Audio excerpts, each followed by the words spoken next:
Asset بنائے ہیں وہ ذرائع آمدن نہیں تھے اتنے نواز شریف کے. نواز شریف صاحب کے صاحبزادے نے اگر اثاثے بنائے ہیں تو نواز شریف صاحب کے صاحبزادے کے اثاثے چیک کرو نا, کہ نواز شریف صاحب کے صاحبزادے نے جو بھی اثاثے بنانے تھے وہ اس کے لیے ضروری ہے کہ نواز شریف صاحب کی اتنی انکم ہو. وہ اس کے دادے سے بھی تو اس کو کچھ مل سکتے ہیں نا. اس کے دادے نے اس ملک کے اندر 72 صنعتیں قائم کی تھی, 72, جن کے اندر sugar mill, steel mill, engineering, textile کے یونٹ شامل ہیں. اس کے پاس اتنے بھی پیسے نہیں ہوں گے کہ وہ باہر جا کے بینک سے قرضہ لے کے اور ایک سٹیل مل لگا سکے. اتنے بھی نہیں ہوں گے. کچھ خدا کا خوف کریں. لیکن چونکہ خدا کا خوف نہیں تھا, خوف اور بغض اور تعصب کسی اور چیز کا تھا کہ یہ جب ماڈل ٹاؤن کے اندر رہا کرتے تھے تو ہمارے گھر کے آگے سے گزرتے ہوئے ہارن ذرا زور سے پاں پاں کیا کرتے تھے. اے تعصب سی, اور کا تعصب سی. آپ سعید چودھری صاحب کا وہ والا ولاگ سن لیں جس کے اندر ایک مشترکہ دوست نے بتایا کہ اعجاز الاحسن صاحب کا پھڈا کیا ہے نواز شریف کی ذات کے ساتھ, ان کو بغض کیا ہے, تعصب کیا ہے. وہ کھاندے پیندے ہی سن, ادھر کچھ بھی نہیں سی, ادھر جن پھریا آیا سی, ٹھیک ہے نا. اور اسی کے اندر آپ دیکھیے اتنے زور سے وہ اپنے دانت بھینچتے ہیں کہ ماشاءاللہ منہ ہی ٹیڑھا ہو چکا ہوا ہے. لیکن ہمیں کسی ذات کے اوپر کچھ نہیں کہنا, لیکن انہوں نے یہ تعصب اور یہ بغض جو بچپن سے ان کے اندر پلا ہوا تھا وہ یوں نکالا کہ اپنا وہ جو تھا اس کو کہا ضیاء کو, ٹھیک ہے, کہ جناب تن اس کو.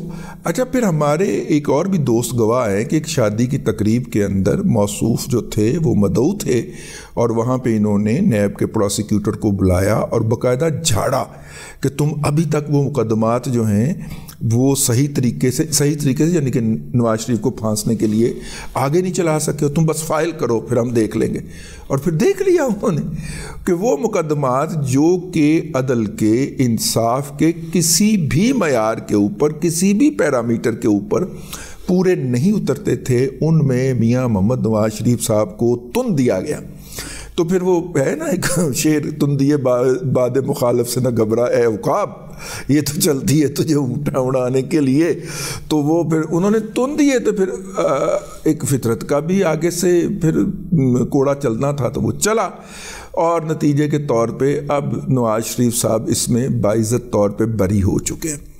اب ان کے الیکشن کا راستہ کلیئر ہو گیا ہے, خاص طور پہ ان آبزرویشن کے بعد جو کہ ایک ایم پی ممبر صوبائی اسمبلی تھے میرا خیال گلباشا آفریدی, وہ آئے تھے اپنی تاحیات نااہلی کے خلاف سپریم کورٹ میں. تو چیف جسٹس نے اس کے اوپر تاحیات نااہلی کا جو قانون سازی ہو چکی ہوئی ہے اور جو اس وقت سپریم کورٹ کا آرڈر موجود ہے, دونوں آپس میں لگا نہیں کھاتے, دونوں کنفرنٹنگ ہیں.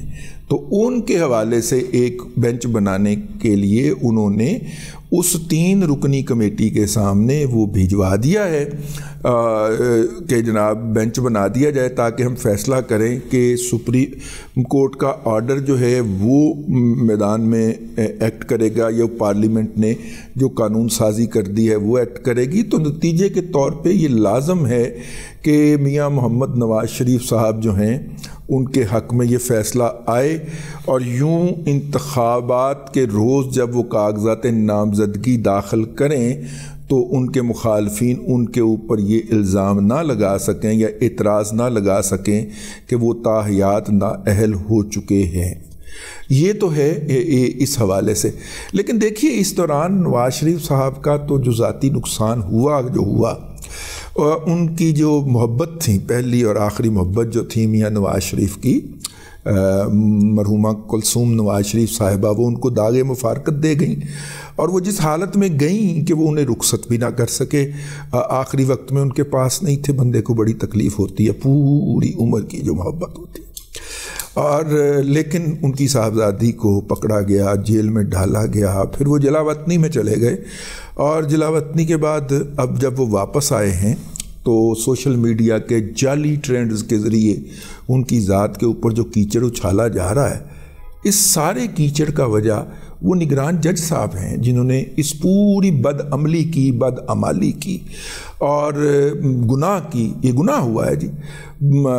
کسی کے خلاف بہتان جو ہے وہ بہت بڑا گناہ ہے، اور اس بہتان کو باقاعدہ قانون کا غلاف پہنانا پیشہ ورانہ بددیانتی ہے. اب بعض لوگ جو کہہ رہے ہیں کہ جناب جن کی نگرانی کے اندر یہ مقدمات اپنے منطقی انجام کو پہنچے، ان کے اندر کم از کم اتنی اخلاقی جرت تو ہونی چاہیے کہ وہ اپنے عہدے سے مستعفی ہو جائیں. اگر ان کے اندر اتنی اخلاقی جرت یا ظرف ہوتا تو وہ یہ حرکت کرتے ہی کیوں؟ بہرحال اب تک کی جو صورتحال ہے اس کے مطابق میاں نواز شریف کے رستے کی تمام رکاوٹیں دور ہو چکی ہیں، اور آپ کو پتہ ہے کہ بڑے بڑے لوگ انتخابات کے انعقاد اور میاں نواز شریف کے اس کے اندر حصہ نہ لینے کے اوپر بہت بڑی بڑی آراء جو ہیں اس کا اظہار کرتے ہوئے پائے جاتے تھے اور پائے جاتے ہیں. ایون میرا خیال نہیں ہے، میرا خیال ہے کہ تمام رستے صاف ہوتے جائیں گے جب تک میاں نواز شریف صاحب الیکشن کے لیے جتی شتی ڈھونڈ لیں گے، تیاری شری پھاڑ لیں گے تو رستے سارے کلیئر ہو جائیں گے. خدا نواز رہا ہے تجھے نواز شریف. بہرحال جی یہ پٹواریوں کے لیے بہت بڑے جشن کا سما ہے، اور ہمارا ڈپٹی جو ہے اس نے یہ آفر کر دی ہے کہ جناب جس کو اس فیصلے سے جلن ہو رہی ہے وہ میڈیکل سٹور پہ جائے، ہمارا نام لے، اس کو برنال مفت میں ملے گی. ٹھیک ہے، اور وہ اس برنال سے اپنا جو بھی تکلیف ہے اس کو دور کر سکتا ہے. نواز شریف صاحب بری ہو گئے ہیں جی، اور اب دیکھیں 12 آج ہے اور 12 کے بعد شیڈول بھی آ جانا ہے، اور شیڈول آ جائے گا تو وہ پھر الیکشن کیمپین کے لیے نکلیں گے. اب تک کے لیے اتنا ہی. اگلے ولاگ کے اندر پھر حاضری ہوتی ہے. اللہ تبارک و تعالیٰ آپ کو آسانیاں عطا کرے اور آسانیاں خلق خدا میں تقسیم کرنے کی توفیق عطا کرے.